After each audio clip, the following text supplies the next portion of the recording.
Hi, foodie friends, and welcome to Chef's Recipe Spotlight with Jessica Ann, where we love to do what we do best, and that is talk about all things food. We are excited to share our culinary creation of the day, a flavorful feature that deserves a discussion, and that recipe is, drumroll please, yum yum sauce. Yes, one might think there isn't much to discuss about yum yum sauce, but actually, there is a ton to discuss about yum yum. It has many names: seafood sauce, sometimes Japanese vegetable sauce, hibachi sauce, steakhouse sauce, yummy sauce, pink sauce, sakura sauce, benihana sauce, hibachi shrimp sauce. It really has a lot of different names. And depending on what hibachi restaurant you go to or Japanese restaurant you go to, it might have a different name there. Some of these are a little pinker. Some of them are more of a white sauce, but they generally have the same base ingredients, just at different amounts and volumes. The base of yum yum sauce is almost always mayonnaise. It's almost like an aioli. We could call this an aioli. So that's a blend of egg yolks and oil. What gives it the pink color is tomato paste or tomato sauce. Some people do use ketchup, which is sweetened. You can do that if yours is a sweeter sauce. Again, it differs by restaurant. I like to use tomato paste, so it's more of a pure tomatoey flavor, and then I can adjust some of the other ingredients as we go. Melted butter. So this is what gives it that velvety texture that's different than just being a mayonnaise-based sauce. I do use an unsalted butter so that I can control the saltiness in the sauce, excuse me. Garlic powder and onion powder. These are for flavor. You can adjust them to personal preference. Smoked paprika, not spicy paprika, smoked paprika. So it's a little bit sweet and a little bit smoky. Sugar, it balances out all of the acidity because we have a lot of acids in here. And many of them use just a dab or two of hot sauce or sriracha sauce. Gives it a little zing, a tiny bit of edge, but if you need the zing without the hot, you can always substitute white vinegar, rice wine vinegar, apple cider vinegar, or any other kind of vinegar, maybe not balsamic, but you know. So the trick to this, and I tell everybody this, is to not use a good mayonnaise. This is not where you want your Dukes. This is where you want your store brand mayonnaise. It is the base, but it is not the flavor of this sauce. So we take all of these and we mix them together in a bowl.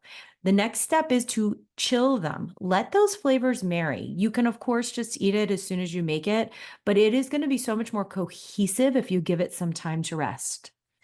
If you want a sweeter sauce, use ketchup. Add a little bit more of the sugar. You can also use chili sauce if you'd like. If your sauce at your favorite restaurant is whiter and not a pink or a peach sauce, you want to cut back on the tomato paste, ketchup, tomato sauce. And when I say tomato sauce, let me clarify too. I'm not talking a marinara sauce. I'm talking a plain, like pureed tomato with no other flavors in it. Or cut back on the smoked paprika. Those are the two things giving you more of the pinky color. If you want a spicier sauce, if your place goes hot on their hibachi sauce, give it a little cayenne pepper. You could also do just a couple more dabs of hot sauce or sriracha. This is really up to you. I like my sauce creamy. I want it to stick to my shrimp or my rice or my steak. I don't want it watery. So I just use a little bit of that butter. But if you want it to be a little bit thinner, use more butter or a little bit more vinegar in your batch. If you want it really thick, like more oil, add just a touch of canola oil or vegetable oil or a little bit more butter. And if you want to spice it up, you could always use other spices, whatever floats your boat. And yum yum sauce, it is good on so many things. It does not need to just be on hibachi, shrimp, fried rice. You can dip your French fries in it. It's kind of like ketchup mayo. Onion rings, fried green tomatoes, salad dressings, pot stickers, Japanese fried chicken, regular buttermilk brine fried chicken. You can put it on a hot dog. You can put it on a hamburger. It is amazing on a panini or a deli sandwich. I mean, amp up that roast beef or turkey sandwich. Grilled chicken. Oven baked potatoes, poke bowls, spring rolls, pot stickers, sushi, you name it, it is good. And the mayonnaise base, honestly, you could swap that out for a plain Greek yogurt if you want to make it a tad healthier. And if you do it with yogurt or mayonnaise, you can even use it as a marinade for chicken or pork. Not the best for beef, but chicken or pork is really where it's at. All of the flavors and the acidity are really going to help tenderize those items. So I hope you try making your own yum yum sauce at home. It is super easy. Most people have all these ingredients in their pantry or their fridge. And hey, I am saving you oodles of money at the grocery store if your family goes through this as fast as my family does.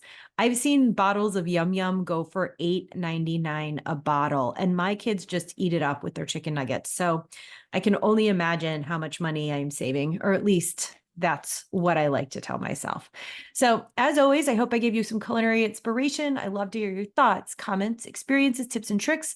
Just leave them in the comment section below. Make sure you just subscribe to Chef's Recipe Spotlight wherever you find your podcasts.